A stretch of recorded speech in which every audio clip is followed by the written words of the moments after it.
y'all? It is your boy Gardi3, and welcome to the morning show. And of course, joining me today, he is Mo Betta. How you doing, Mo? Hey, good morning, Brett. Good morning, chat, and everybody out there joining us. Alrighty, so I kind of wanted to start off actually with a TikTok that you posted, Mo, and I always think that this is such an interesting question because the answers always differ so much. So if anybody doesn't follow Mo on TikTok, that's a mistake. It's great content. But he asked a question yesterday: would the Kobe and Shaq duo be as dominant in this era?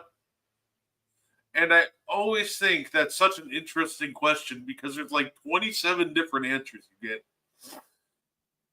And Mo, my answer to that is actually pretty simple. I think Kobe, especially Froby, would be a lot better. I think, ironically, I think Shaq would probably have the biggest struggle transitioning because of the way teams are going to attack him in the pick and roll, and they're going to attack that drop coverage. And also, they're probably going to call a lot more offensive fouls on him, in this era. But I'm curious, like, what is your take on your own question? Because, like I said, I think Froby would be a ton of fun in this era.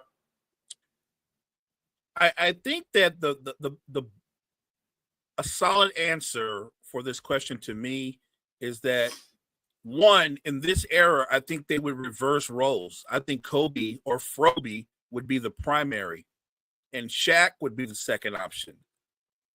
I also think that while I'm sure they would be title contenders, I don't think they would three-peat.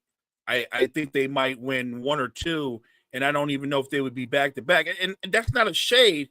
I'm just adjusting for the fact the way the game is played, how the floor is spaced. I don't think their struggles would be offensively. I think their struggles would be defensively. And I'm not even talking about Kobe. I'm talking about Shaquille O'Neal trying to be a defender in this era with the way the floor is spaced, because there are more athletic centers who play drop coverage that get destroyed. Shaq played drop coverage in his era. I don't think he could get away. He could not get away with that in today's NBA, especially with the way that there's the player movement and the ball movement.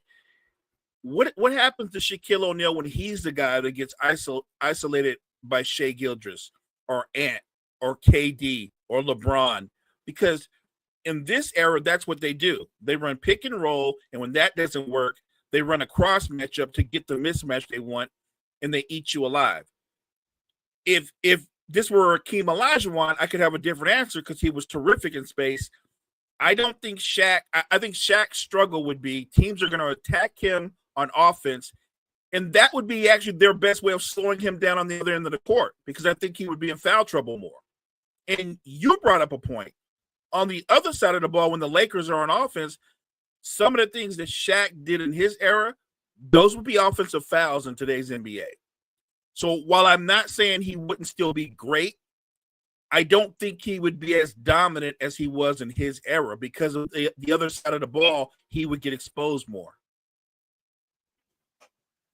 And that's absolutely fair enough. Like I said, I always find the Shaq convos interesting because a lot of people are like, if you bring like prime three-peat Lakers Shaq, and I'm just like, I think you're like, if you're looking to bring a version of Shaq into like this NBA, I'm just sitting here like, I think you're like 5 years too late, because I feel like 1995 Orlando Magic, Shaq that led his team to the finals, ironically, and lost, is the better Shaq that you'd probably want to bring to this era. He's just a lot faster, a lot more nimble, a lot quicker in the open floor before he put on a ton of weight in LA. So, and a lot of bulk. So, and yeah, I wouldn't worry about what he would do to like bigs. Like if he got matched up against any big in this era, like I have no doubt that he would just body them and put them under the basket and dunk it. It's really more so with him. It's just defensively. It's just how would he handle a switch on a guard and et cetera, and like just kind of being in the right spot. And I feel like that's why, ironically, Orlando Shaq would be better than Lakers Shaq in this era. I agree. The Orlando Shaq was, in terms of athleticism, that was the peak of Shaq's athleticism. I mean, we're talking about a 300-pound man that didn't move like a 300-pound man, ran the floor like David Robinson ran the floor. That version of Shaq would do much better in today's NBA. The three-peat Lakers Shaq would be effective offensively. There's no question, but I think he would get exposed on a nightly basis defensively. Even if it wasn't a switch, if he's guarding a center like Joker who can start operating from the three-point line in, that changes how he attempts to play defense. Like, the argument would be, well, Joker can't guard Shaq. Yeah, I think Joker would struggle with Shaq in the restricted area. Anywhere outside of the restricted area, Joker's fine. The flip side is there's nothing Shaquille O'Neal could do to guard or stop Joker. There's nothing Shaquille O'Neal could do to stop a healthy Joel Embiid. So I'm not diminishing Shaq. I'm being realistic about this era and how fast it's played and how it's constantly, the floor is spaced. You would be asking Shaq to do something that he wasn't known for, and that's to be active defensively for the bulk of a game. That wasn't really what he did and wasn't what he was. Can you imagine them calling out switch, show, cover, and Shaq being active enough to do that over long stretches in this era? That I don't see that holding up. Yeah, and I feel like Jokic and Shaq is still one of my dream matchups to watch if I could, because I think that would just be the funnest thing ever. Because they would just dominate each other in two completely different ways. Shaq would just bully him and body him under the basket. Meanwhile, Jokic is probably still giving Shaq 50, but it's literally just going to be pulling him out to the three-point line. And as soon as he gets out there, he'll get by him and, hit his little floater in the lane. So those two are like matchup nightmares for each other. And I think that's one of my low-key dream matchups. I wish I could see two guys play in a game against each other. I think that would be an interesting and an amazing NBA chess match. And I'd wonder who would get in foul trouble first. Because if I played it out in my head, I'd have to assume that Denver would immediately double Shaq every time he caught the ball in the restricted area, and then they would shade back out to the shooter. The difference between the two is Joker can get in the post, but he can also dominate Shaq from the perimeter. And I think that's where Shaq would struggle trying to stay in front of Joker, knowing that Joker has the range that he has. No, and that's absolutely fair enough. Yeah, so those are always fun to think about. That's almost why sometimes 2K is a lot of fun, because you could kind of put everybody in together and see how they do against each other. By the way, so on the question of what Kobe and Shaq would be as dominant or less in today's era, of course you get crazy answers. So here's one of my crazy answers. It was they'd be as dominant as they were in their era, versus then the guy throws it at the last minute, versus Michael Jordan, who would only average 15 points a game. Just had to throw that in there. And it's those kind of takes that drive me crazy. I'm like, so Kobe would be fine. I'm not even thinking about the Shaq aspect, but Kobe would be fine in today's NBA. But the guy that's better than him, a better version of him, he'd be averaging 15 points a game. Got it. Aaron Lee, it's always so weird how the pendulum swings on MJ, because either I think people they'll overrate it quite a bit or underrate him quite a bit. Because they'll be like, it ranges from, he'll score 15 to, he'll drop 45 easy in today's game, because he dropped, 37 in 1987. It's just like, I mean, both of those are wrong answers, but all right, I guess go off. So to me, that you have to look at it from this standpoint. How good do you think Shea is? How good do you think James Harden is? I'm saying that to say this. If Shea can give you 32 points in this era, no offense to Shea, not better than Michael Jordan. They're not the same guy. He's not almost better than Michael Jordan. So I don't think Michael Jordan would have a hard time averaging 32 points in today's NBA. He wouldn't. A less physical NBA, a more spaced NBA, which allows his quickness and athleticism to be on spotlight. I'm sorry, the man's shooting what 12 to 15 free throws a game in this era. The 32 points would be easy. James Harden averaged 34, 35. Michael Jordan, if he can do it in this era, why would Michael Jordan struggle with that? So I think it's crazy to say he would average 45 points. But I would say this. If you're dropping him into this era, you're not dropping him into this era as Michael Jordan Chicago Bulls. You're dropping him in as Michael Jordan rookie, and he may end up on whatever franchise, assuming it's going to be a bad franchise. So it's Michael Jordan or the Kings or the Hornets or whatever.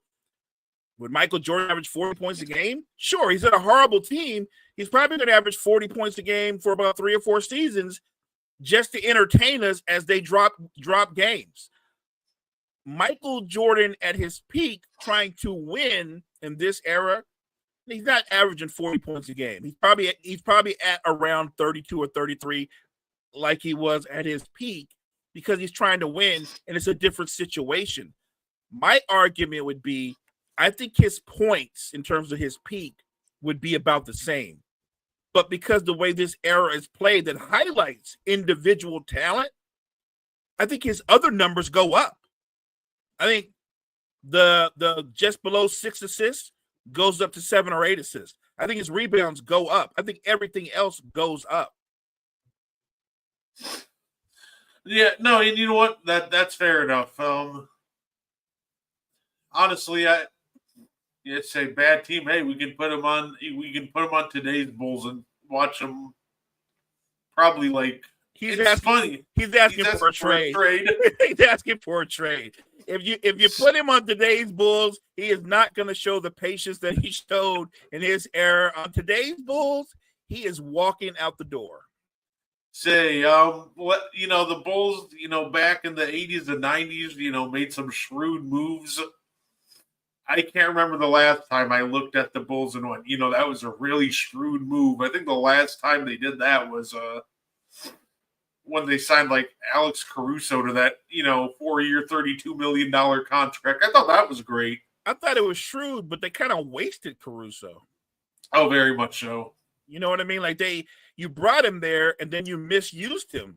One, because Billy Donovan is just not a good pro coach. I'm not going to kill him because he was a very good college coach, but he's been lousy at this level, and I would have to assume he will continue to be lousy at this level. And they made sure to extend him this year. That blew my mind.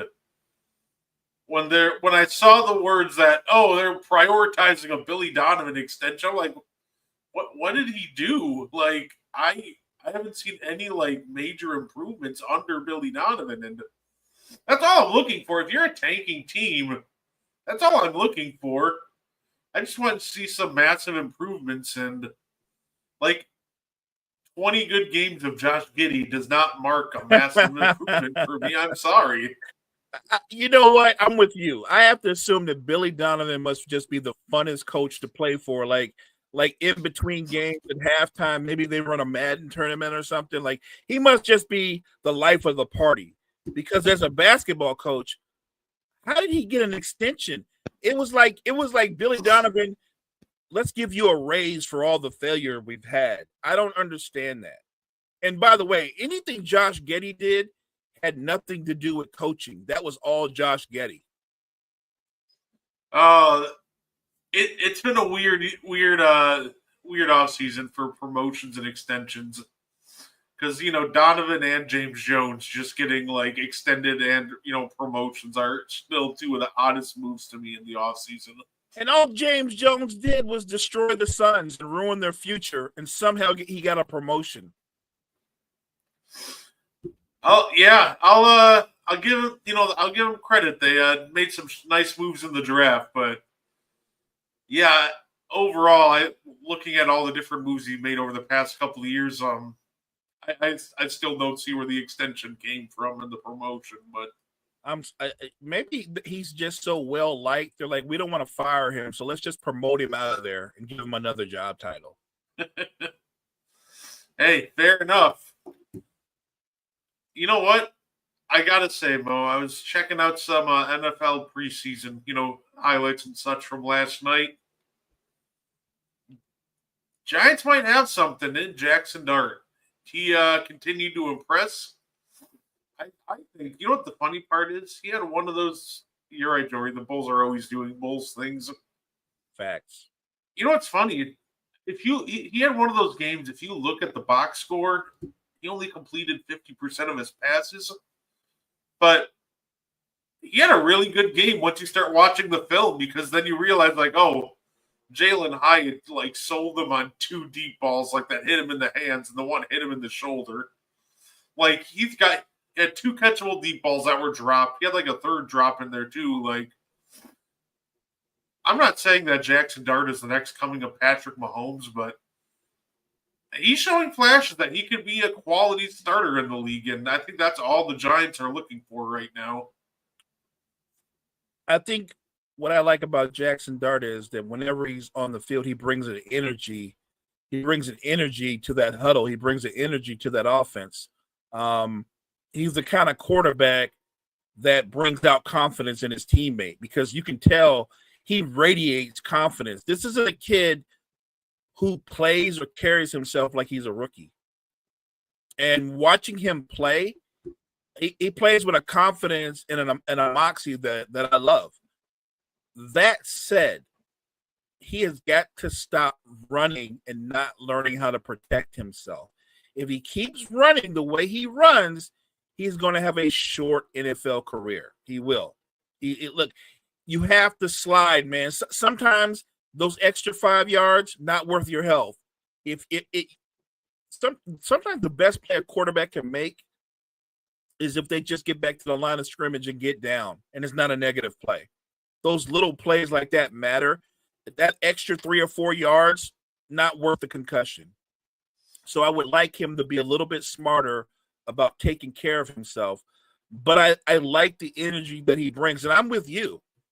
The more I watch him play, I'm not going to go over the top and say franchise quarterback, but he's the kind of guy that seems like he can work his way into being a very comparable quarterback, maybe even more than that. And so I think the Giants are onto something. The only real question for me is how long before he starts? Yeah, I did see the Orioles extended their catcher like just moments ago. It's good business. Jackson Dart starting? I wouldn't this year. It's funny, it'll be tempting. I think it'll be tempting because it'll be, I think they'll be like, 1-7 at some point, and it'll be tempting to just be like, oh well, let's throw the young guy in to save my job. The old, coach trying to save their job if Brian Dable is truly on the hot seat. But I think the reality is they have a tough schedule. They have an almost impossible schedule this year. Yeah, I think it's interesting. Everybody talks about their schedule. Yeah, I know it's the everybody talking about it's the toughest schedule in NFL history. I'm not disagreeing with anything anybody said about their schedule. What I would say is though, if you truly believe their defense is going to be what people project it to be, which is most people say it's going to be a top 5 defense. So if you're going to have a top 5 defense, do you need an elite offense? No, you need a comparable offense. You need an offense that doesn't hurt the defense. If your offense goes 1, 2, 3 and punt, that isn't great, but that's not negative. It doesn't hurt your defense. So I guess what I'm asking you is, what if they end up getting solid quarterback play? What if they get solid production from their offense to complement a top 5 defense, would that change in your eyes how good the Giants could be? Oh, that would actually change a lot, because to me this is the part of the, so this is the side of the ball where the Giants will fail this year. It's the offense. That's why I'm so low on them. And that's the only reason why I think the Giants defense will sit like closer to maybe a top 10 defense is I don't think the Giants offense will realistically be able to move the ball. I think the problem is you do have Malik Neighbors, and that's great, but I feel like most teams are just going to kind of double and bracket and completely eliminate him out of the game. And after that, it's, do you really think, Russ and, Darius Slayton and guys like that are really going to harm other opposing defenses? I don't think so. Giants have been trying to kill defenses with Jalen Hyatt and Darius Slayton for years, and it hasn't worked then. I don't think it's going to work this year either. But no, if they manage to get even like a top 15 offense to go along with that defense, that very well just might be a wild card team. But as it stands right now, that's the part of the ball I'm not sold on. I think it's going to be closer to a bottom 5 offense, and that's going to kill the Giants this year. I think that if their running game is as good as I think it's going to be, then you're going to get your top 15 offense. I think they have a running back that's a 1,300 yard back. And I think having a back like that makes all the difference in the world for a quarterback like Russell Wilson. I think the Giants D line will be top 5, but outside of the line, I think their defense is bad. I say we'll see. I think it's gonna be one of those defenses where that D line is gonna cover up for a lot of mistakes. And the thing with the Giants, say the Giants, secondary is all they have to do is just not get beat in half a millisecond, and the Giants D line will probably get home, which they still very well could pull it off. Giants are one of those teams where even when something should work out for them, it somehow normally doesn't. But that's a scorching take. I don't agree, but I love it. Hey, fair enough. I'm telling you, they've got a 1,200 yard back, and it's gonna be Tracy. Yeah. Hey, I'm here for it. I do think Tyrone Tracy is a solid back, so that would be it. That would be a great season for him. I'm telling you, that's what he's going to be. Barring injury, book it. He's going to have a 1,200 yard season. Hey, fair enough.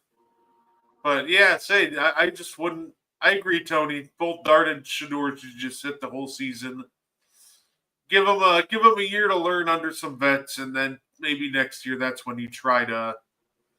Start them both, or, start them halfway through the season. I get that thinking, and that's conventional thinking. If the Giants are competitive or more competitive than what we project them to be, then I understand why he's still on the bench. But if you're at some point around week 10 and you're 2-8, why wouldn't you play him? Because if you're 2-8 by that point, you've obviously already played Russ.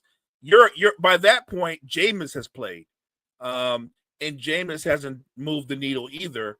Yeah, I think at some point, if you're in week 10 and you're 2-8, why wouldn't you play him?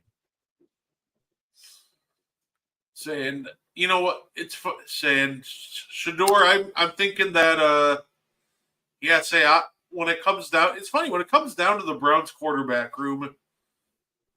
It feels like they're going to have to cut at least like 2 quarterbacks. And I'm not sure who it's going to be, but I think one of them will end up having to be either, Gabriel or Sanders. Because I don't know if you can really properly develop like 2 young guys like that at the same time. It's challenging enough to develop 1 quarterback.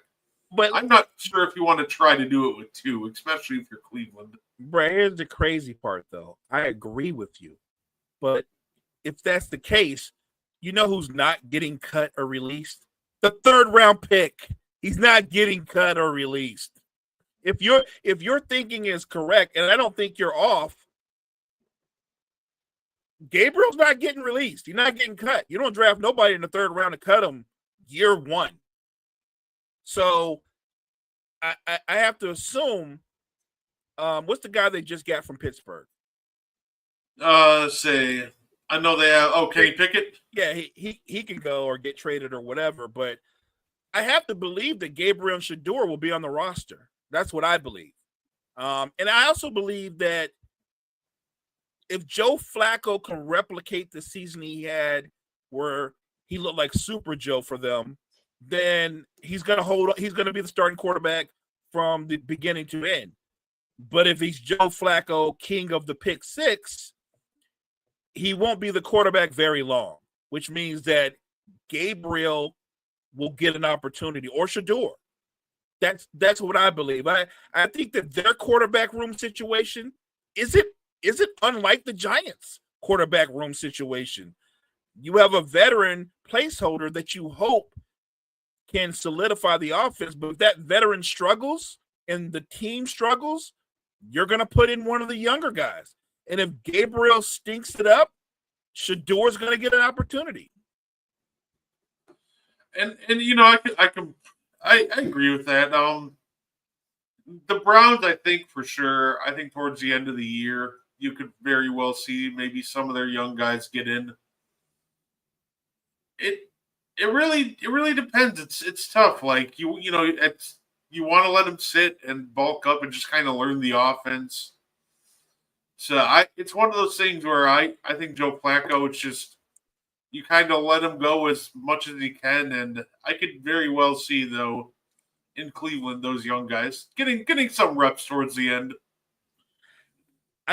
It is so weird, right? Because what if they both get an opportunity, but Shador plays well? He plays better than Gabriel, who's the third round pick.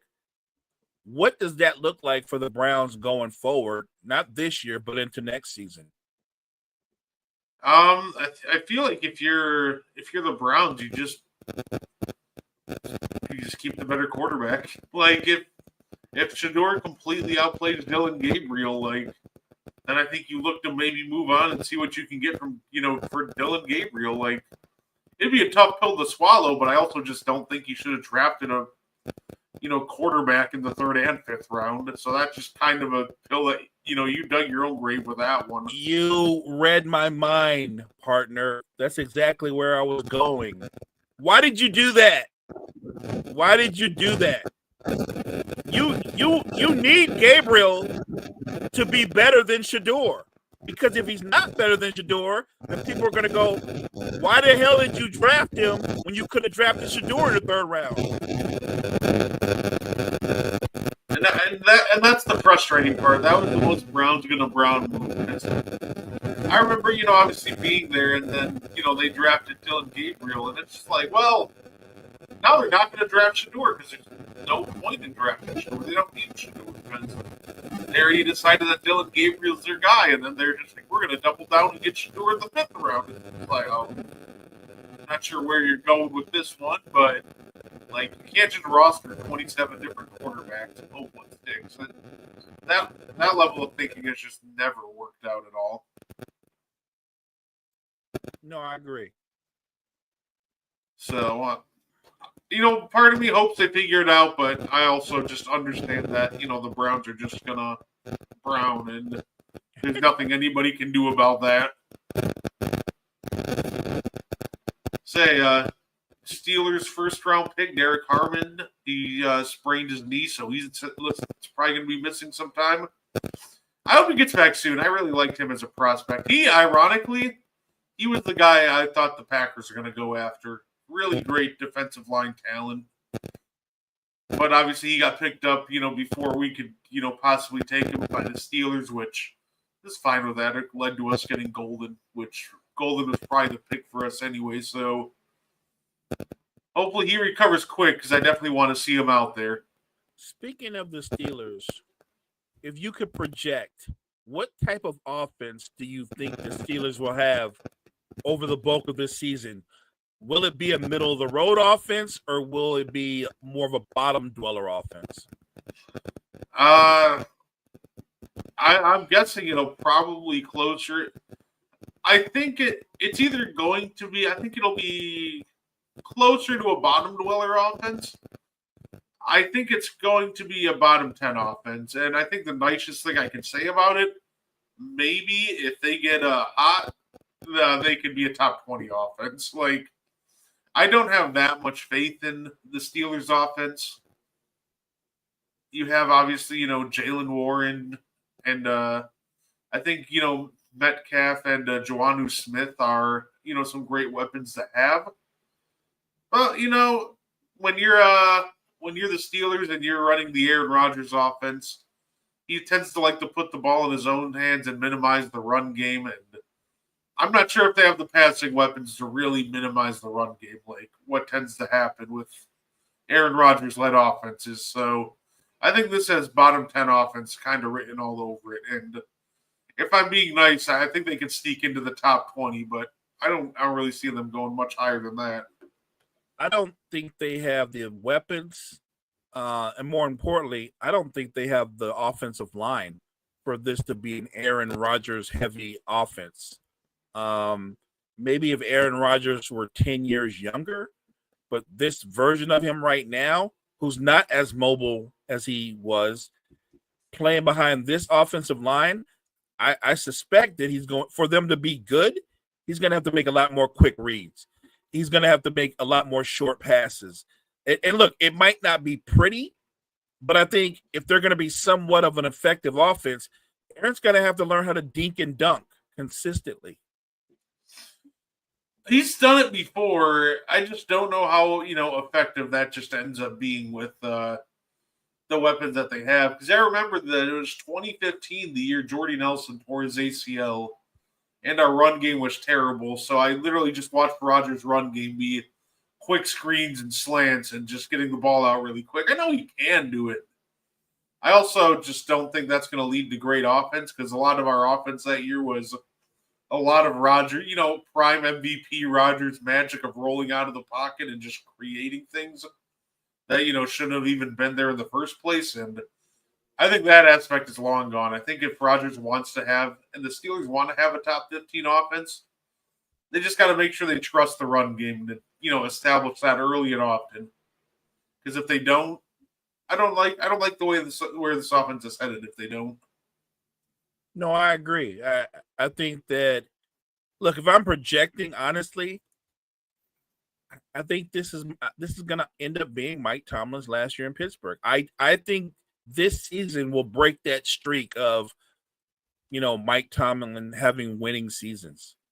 I think the Pittsburgh Steelers are going to be a sub 500 team. I think you're right about the offense being a bottom 20 team offensively. And even though the defense will be good, it won't be great, because the defense is going to spend way too much time on the field. And I don't care how good you are. If you're on the field that long, you eventually bend and then you break, like they did last season. It wasn't an accident that the Ravens literally ran the ball down their throats 2 games. They were just worn down. And I think that'll happen again. No, and I completely agree with that. I find it another team we find interesting, Mo, and this is a team that loves to be the center of attention. Jerry Jones just will not shut up about the Micah Parsons contract negotiation. It's funny because normally, when you're a GM and there's a contract dispute, you give the most political answer, like, yeah, I think they're a great talent and I hope we work something out soon, etc. Man, I don't know any other GM that would go on a podcast or a radio show and just start openly airing out, details like Jerry Jones did with Michael Irving. I agreed to a deal with Micah Parsons, but the agent said no. And like, this is the most absurd way to handle a contract negotiation I may have ever seen. I think it's personal. I think it's just time for, Jerry to, take a step back. Like, if you negotiate this one from the shadows, like, you don't need to air out every detail of this contract negotiation. It's funny that you said that.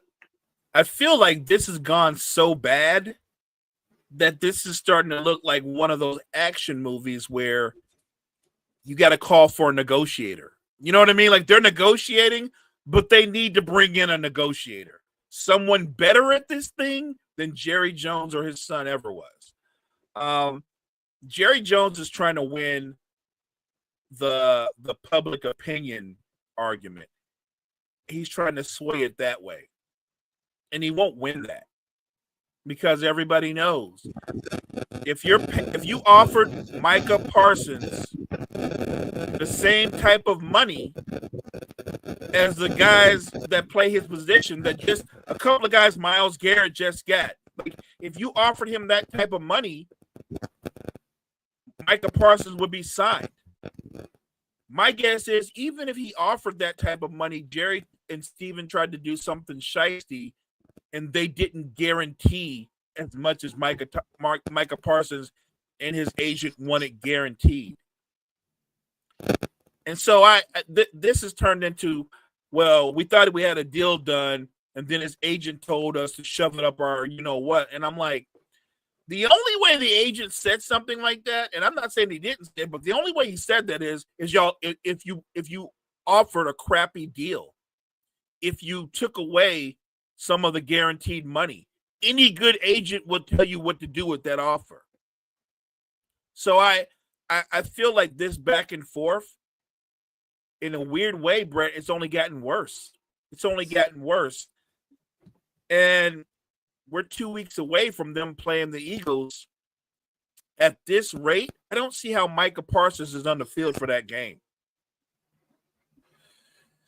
And it's with things like this, too, like trying to, at this point, too, I completely agree, because we always see what happens when players try to get on the field that quickly, right? Like you agree to a contract the week before, and you know all of a sudden you have to ramp up your workouts and your on-field activities, etc. And it just seems like that just leads to injuries 9 times out of 10. So it still might be a couple, like 2 or 3 weeks away, even if they do agree to a deal now, before we start seeing Micah Parsons be, Micah Parsons. Him trying to frame the agent and throw him under the bus, because to me it's the funniest thing ever, because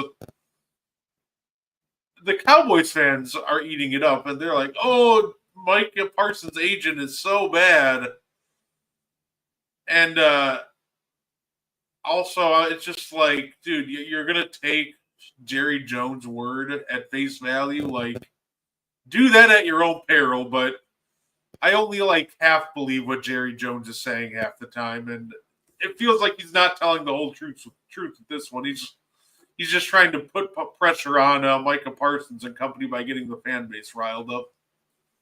Yeah, I think he's going that route. I 100% with you. He's trying to apply pressure, thinking that the fan base is with him. I think the fan base is not with him, and him going on Stephen A. Smith's show, ranting and whining, pointing fingers, doesn't help the situation. Again, when you're attacking Michael Parsons and his agent, that pushes back any chance of a resolution. That doesn't make sense to me. It's not like you're going to say those things, Micah Parsons is going to hear it, and then he's going to go, I need to go sign whatever they offer me. That's not going to happen. Yeah, no, I agree. I think I hope they get that contract extension done. Micah Parsons definitely deserves his money. As many people that seem to dislike him, mainly because he does say some crazy stuff on his own podcast, but at the end of the day, he is one of the top defensive players at 26 years old. Like, you're not going to get that production from just anyone. So I agree. Just trade him to the Niners and be done with it. He's a headache. He's a malcontent. Get that guy off your roster and trade him to the Niners. There we go. I'd say otherwise the Packers have $30 million in cap space. Right. We can just work out another $10 million. We're good. Matter of fact, you know what I'm going to do after the show, chat? I'm going to go get on Madden. I'm going to make that trade happen. No, fair enough. And the funny part is, Madden won't even let you do it. They'll probably just be like, "Oh, he's untouchable." Yeah, it is. There are trades that even the AI is like, yeah, we're not taking that deal. No, we're not. We're not. Like I've offered insane amounts of first round picks for players of his ilk, and rightly so. The other team is like, I don't think so. Hey, you know what? That's the best part. Anything's possible in the NFL and the NBA. I know in any 2K game, Luka Doncic is untouchable every year. Is he really? I didn't know that. I've never tried to trade for Luca, but I didn't know that. Oh yeah, no, you can normally try, but every offer just gets rejected. That's funny. I just said I've never tried to trade for Luca, and it just hit me like I don't have to try anymore. He's already a Laker. I'm good. There you go. Now you can just move LeBron and start building towards the future around Oh, Luka. that's the first guy I'm trading. Yeah, don't worry about that. Say the Luka Ayton duo, the 2018 draft duo. Love to see it. Can you imagine going back and going? Didn't they? What was Aiton drafted? Was he one or Yeah. was he? I mean, I remember that draft. And you know what you do when they project. The first thing you do is you go to YouTube and you look at film on the player, right? Because you want to see what they see. I didn't see it. I'm not saying I didn't see ability, but I didn't see that guy should be the number one pick.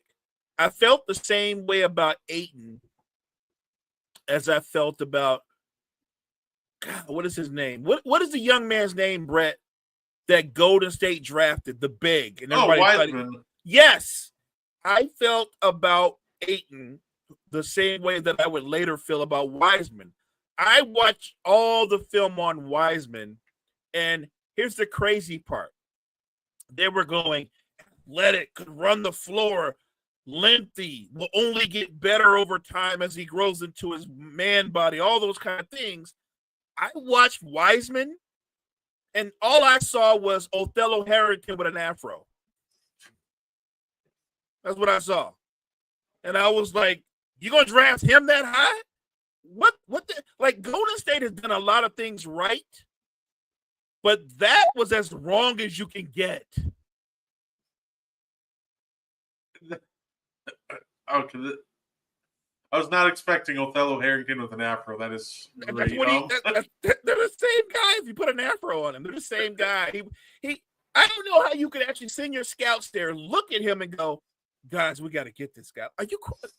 Like I said, great franchises almost always get it right, but you can tell when they're coming to the end of their run because they make moves like Wiseman, the same way the Pistons, where Joe Dumars did everything right. And then he said, oh, you don't understand how great Darko's going to be.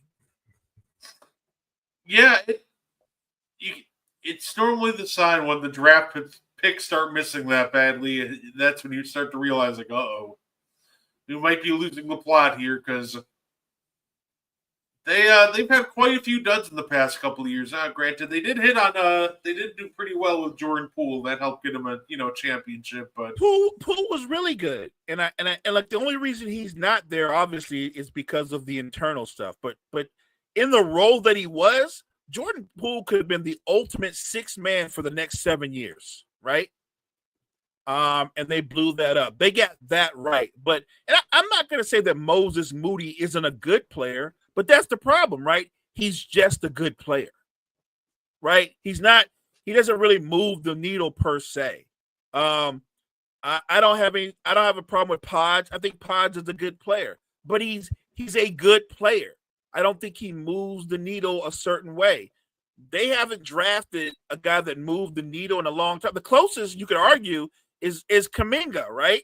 Because you can see all the potential, and yet I think we're both on the same page. We think Kuminga has a lot of talent, but we don't see star or superstar.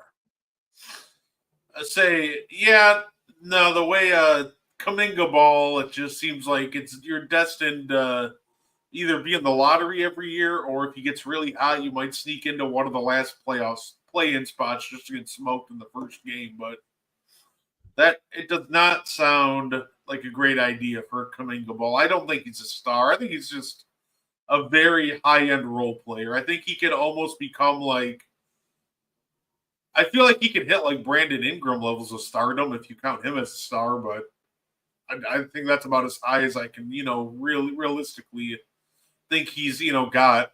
That's not a bad comparison, by the way, chat. Anybody out there that just heard what Brett said?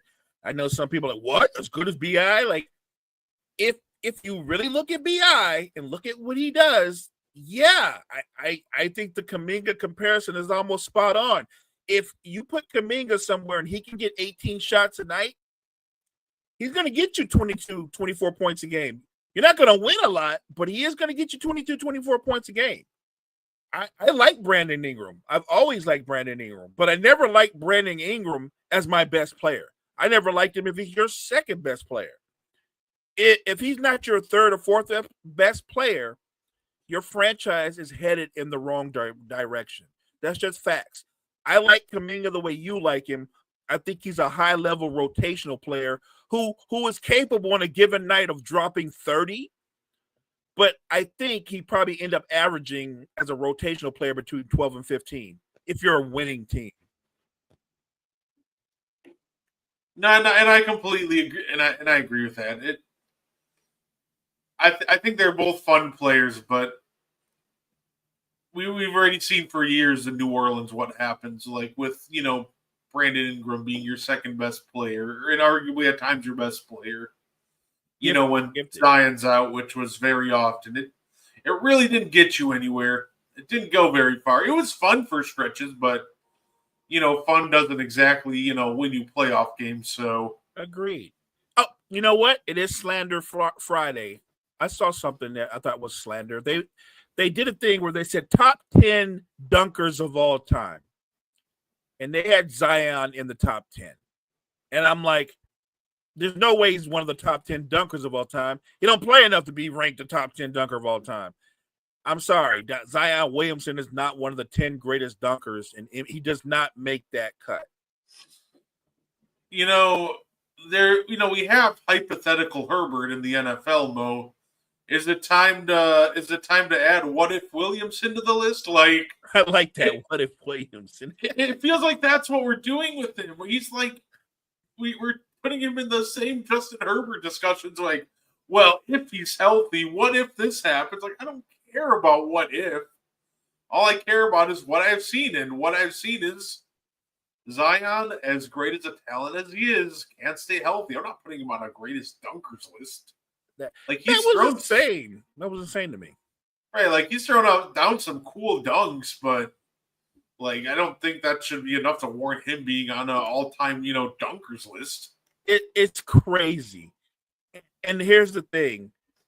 I don't root against any rookie. I never do. Like I said, I'm always rooting for younger players because I want them to strengthen the game when the older players are on their way out. But if you end up being what I think you end up being, it is what it is. I knew Zion Williamson had all the talent in the world, but I was concerned. He was kind of brittle in college. My concern was he'd be that guy that was going to miss a lot of time. And so we would never be able to put our finger on, is he a franchise player or not? I don't know. I know he's talented, but I don't know that he's a franchise player. And I think you have created the perfect nickname for him. I love what was it called? What if Williamson? What if Williams should be his new name? What if Williamson should be his new name? We go into every NBA season. If Zion is healthy, the Pelicans might be able to get into the play-in or what. We do that every season, and every season he misses these huge chunks of the season, and they don't make the postseason. And it's always at the end of the season, without fail. Somehow it's always like when you're finally getting excited, it's like, oh, maybe he'll be there for the postseason. And then like a week before, that's when it's like, oh, yeah, he's out with an undisclosed injury for a lengthy amount of time. Like, great. Well, here we go. More Brandon Ingram hero ball to see if he can take them out of the play-in. Like, awesome. I know we talk about sometimes hypothetically that the Sixers might eventually move on from Joel Embiid for the same reasons. If I were the Pelicans, I know they're a small market team. I know you don't want to give up on star power. But I would have moved off of him a season ago because I think he's going to always be that guy that we're going to talk about what if or what he could be or what he could have been. We already do that now with former players. So when it's all said and done, we're going to be like, man, if Zion had been healthy, he would have been a beast. Well, we'll never know because he was always out. He was always missing time. We'll never know. It will always be potential. If I'm the GM of the Pelicans and I know how teams love star power and how they'll go, well, our training staff will keep him healthy or whatever, I think you could still get a haul for Zion Williamson. I would move him with the quickness. Yeah. No, that's fair. You just got to find a place with a great training staff. Or, like I said, I feel like Miami would be fun. I feel like Miami would whip Zion into shape. There's no way that works. There's Also, you know why that doesn't work because of Pat Riley. There's no way that works. You chat, everybody listen. I know Brett. I know you already know this. You know that Miami does a weekly weigh-in. They weigh their players, and then they go on their BMI. That's your body mass index. Like they're that meticulous about your shape, your fitness, and your health. Zion would fail weekly, and weekly Pat Riley would be yelling at him. And there's no way in today's NBA that a star player is going to tolerate some old school guy yelling at me saying I'm out of shape. That would not work because the pressure that Pat Riley and company would put on him, I think it would break him before it makes him. Like we always hear that line about how iron sharpens iron. I don't think Zion's iron. it's funny. It feels like that's kind of exactly what he needs, and I don't know if that's what he wants, but it just feels like he needs somebody strict like Pat Riley just to be on him and just kind of keep him locked in and focused and motivated at all times. Even though I don't think that would go very well, but at the same time, it feels like that's exactly what he would need. Brett, I don't know if it will work, but I would sign me up for the drama of it. Like I'd want to see how it plays out.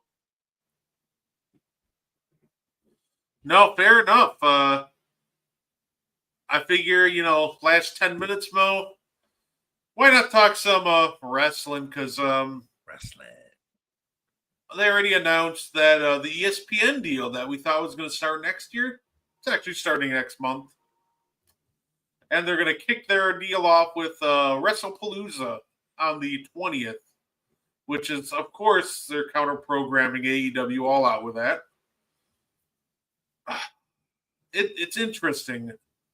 Obviously, they're promoting John Cena versus, well, they're not outright saying it, but they're like, Cena's going to face an opponent he hasn't faced in over a decade. And unless we're bringing back like Lord Tensai or A-Train or something ridiculous, we know who's going to be. I still think it's stupid to sit there, wasting John Cena appearances because he's only got a limited, amount of appearances left. It just kind of sucks that we're just almost using them as a tool just to try to counter-program AEW at this point. And, WWE will deny it, but we all know exactly what they're doing. I just kind of wish they would go back to, making sure to put their shows on, kind of their own days and letting, for example, John Cena be the talking point in his own retirement tour. Because we know what the conversation now is. It's going to be about counter-programming and, who had the better show? Like, I just want to talk about, John Cena. But now it's going to become a competition between the two companies again. And all I'm saying is WWE better bring their A game. Otherwise, they're going to get cooked again, just like last time. My concern is because of this deal that they inked, WWE is going to dilute their product. I mean, it's going to get to the point where there's a pay-per-view like every other week. And if there's a pay-per-view every other week or every 2 weeks, it doesn't feel special. Why would it feel? It wouldn't feel special to me, and I'm a fan. But you're going to dilute the product because the storylines and the buildup and all those things that draw us in, they're going to become more diluted and more watered down because you're just going to try to have a big event every month or what. I don't think that works. I think it makes the pay-per-view experience less special. And I think the storytelling will get hurt as well because you're going to rush storylines and rush matchups that we don't see coming and go, that doesn't make sense that they would be in a storyline. It will not work. I don't like it. I actually think this counter programming thing is going to backfire because AEW, they've actually gotten better at storytelling, and they're going to stick to how they're the schedule that they're on. WWE is already adjusting to them. I think you're giving AEW an opening that you didn't have to do. I think it's a mistake. I think it's going to be hard for them to be on their A game because you're like I said, you're watering down your product, and you're going to go head to head with AEW. I just don't think that's a smart move. No, and absolutely.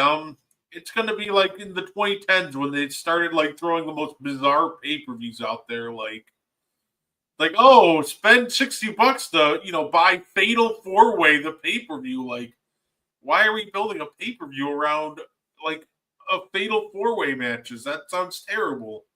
Like, oh, buy Capital Punishment or Great Balls of Fire. Like, why? Like, I don't want to. And I also think the problem with this too is it feels like they're going to run out of bullets in the chamber to really be pulling this off with, right? Like, you're able to maybe with some success counter program them this year because you can do things like, well, yeah, watch John Cena on the retirement tour. Hey, we're doing Goldberg's retirement match on the Saturday. Like, what's going to happen next year? Are you going to try to counter program them? Like, with what? It just feels like that you're kind of unloading the clip this year, but next year, as great as the WWE main roster is, if you're going to try to hey, we need you guys to steal the night from an AEW pay-per-view, that's going to backfire 10 times out of 10 because AEW has amazing pay-per-views. I agree. I feel like WWE did that old saying that you get warned about. If it ain't broke, don't try to fix it. Like, you could play the long game. You're the bigger, more established brand. Just keep continuing doing what you're doing. And here, maybe I'm being selfish, Brett, because I'm a wrestling fan. I think there's room in the wrestling universe for AEW. There's room for TNA. There's room for Ring of Honor and other federations. And you know what I mean? Like, I think there's room for everybody. And I don't understand why WWE, who's clearly the big dog, is worrying so much about all the other guys around them. I think there's a space for everyone. See, I have a theory on that, and I don't think it actually has to do with the product itself. I feel like it has to do with the bottom line, right? Obviously, when it comes to TKO, they care a ton about the bottom line. That's why, all of a sudden ticket prices are becoming more and more unaffordable when it comes to WWE. Like, the third row away from ringside for WrestlePalooza is like $6,000, which is absurd for a second, a randomly thrown together pay-per-view. But I think it just comes to the bottom line. They know that if they harm AEW and try to get them to get less, maybe on their next, TV contract, that's less money AEW has to give to talent. And if AEW has less money to go around, that's less money that they can pay to talent. It feels like this has almost nothing to do with the actual wrestling product when it comes to TKO. It feels like that at the end of the day, they're almost just trying to hurt AEW's bottom line. And in doing so, they're just kind of hurting the product on screen as a result. Agreed. Facts. And of course, last going through out there before we get up on out of here is they aren't going to counter program with John Cena's last match. And they announced that on December 13th in Boston, Massachusetts on Peacock, that's where we'll get the John Cena retirement match. on a Saturday night's main event. So I'm looking forward to that. I'm probably going to make sure to go into work today and take off for that. I'm completely looking forward to seeing who the retirement match is against. I'm 100% invested in that. And I have so much respect for John Cena. You know what? Maybe we should do a watch along for that one.